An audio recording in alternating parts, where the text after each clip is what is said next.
not getting married. Y'all fell for it. This is the ring that my boyfriend gave to me in 6th grade, and we dated for a long and steady 3 days before we broke up. I love how much power I have with just a thumbnail. So I'm not getting married, but y'all, have you ever thought about how crazy marriage is? Like, it's crazy. If you really think about it. So like one day you're walking along, minding your own business, and then you meet somebody, and that somebody's like, hey, you want to spend the rest of your life with me? And you're like, okay. And then 30 years you wake up and you're still spending the rest of your life with somebody. That's crazy. I don't know about y'all, but I kind of get that like weird feeling in my stomach. Like, I'm not sick, but I'm about to get sick. I'm just kidding. Kind of. And he says, I wish that I could be like the cool kids. So today I thought I would talk about marriage. Now, why is the girl that's not married talking about marriage? I don't know. Does she know what she's talking about? Probably not. But I thought I would just share with y'all like 5 different points or thoughts that I've been having about marriage. I just thought it'd be like an interesting topic to talk about. So if y'all want to leave any like input or comments down below, I would love to check them out after this. So let's get started. I guess I'll start out by saying that marriage is a really big deal to me. Like, it's not something to be taken lightly because it's a one-time deal and it's like a commitment for life. Ugh, sick feeling in my stomach again. So that being said, number 1, I feel like I'm supposed to be really mature and like give y'all love advice. This is just like kind of what has been going through my mind. Number 1, love is not a feeling. I think that love is more of like a promise or a commitment. Because if you think about it, like those giddy feelings that you get where you're nervous and you know, like you see your crush and he's so cute and you start sweating, or maybe I just started sweating, and you just are dying to talk to him, dying to hang out with him. Like, those feelings don't last forever. And so whenever you decide that you want to like love somebody or you want to marry them, it's more of like a promise. It's not like this intense feeling that you're gonna have for the rest of your life. Like, don't get me wrong, like of course you want to have those feelings, but in the end you're gonna go through a lot with this person. Sometimes you might want to like punch your spouse in the face. Oh, I have a really good quote by Tim Keller. In any relationship, there will be frightening spells in which your feelings of love dry up. And when that happens, you must remember that the essence of marriage is that it is a covenant, a commitment, a promise of future love. So what do? You do the acts of love despite your lack of feeling. You may not feel tender, sympathetic, and eager to please, but in your actions you must be tender, understanding, forgiving, and helpful. And if you do that, as time goes on, you will not only get through the dry spells, but they will become less frequent and deep, and you will become more constant in your feelings.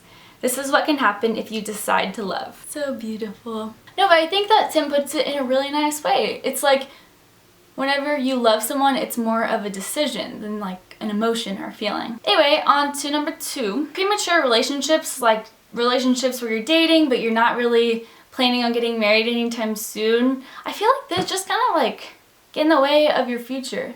And they make it harder to like focus on, you know, you becoming your absolute best in the future for that one person. Like, if you don't ever have any time to like figure out who you are, what you love, or like what you're good at, or what you need to work on, or just like have that independent time to just grow, then I feel like you're kind of cutting your future husband or wife off short. You kind of like meet at a point where y'all are both like super healthy, super ready, and like super strong, and then you're a power couple.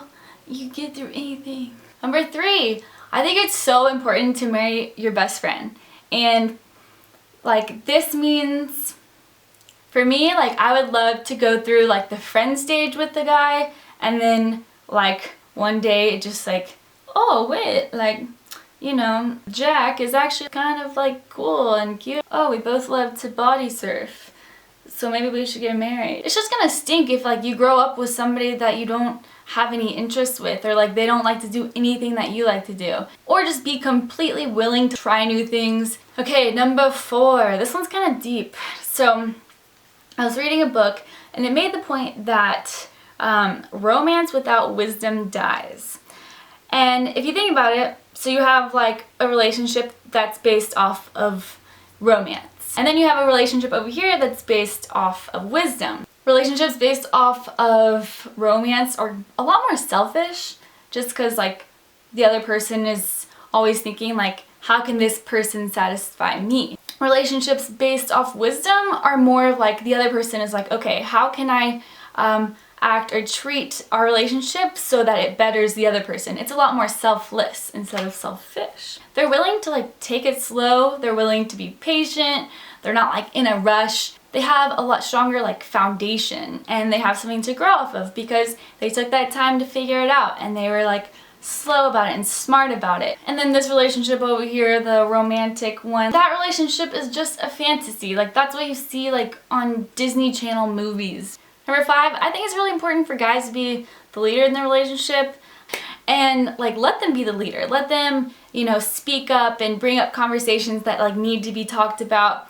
And then once they do that, like positive reinforcement, like, give them like a back rub or a back scratch or something. Just to show them that like you're acknowledging the fact that like they're stepping up and that was great. Along with that, like if they are taking on that role, I think it's cool if a girl or the wife or woman in the relationship, is always really supportive and like kind of their biggest cheerleader and always like trying to, care for them. Your husband comes home from a rough day, like for me, I think I'm gonna have to learn how to cook. Like I hate cooking, but I think that is something that, I don't know, maybe that would cheer him up. Like if I made like chicken fried steak that night or something. I'm not saying like I'm not gonna be working, and because like I'm probably definitely gonna be working. I think it's the girl's role in the relationship to like bring out that super like motherly caring side. So those are my thoughts on marriage. It's kind of an awkward video. But thank y'all for watching. If you want to leave me any thoughts on marriage down below, then definitely do so. Like this video if you liked it. And make sure you check out my online boutique, Keely D, for more like headbands and necklaces and jewelry, etc. And then if you want to follow me on Instagram or Twitter, my usernames are DaniAustin2, the number 2. And my Snapchat is DaniATX. Make sure you subscribe for more videos, and I guess I will talk to you later. Bye. Can see what he is going through. They're driving fast cars, but they don't know where they're going.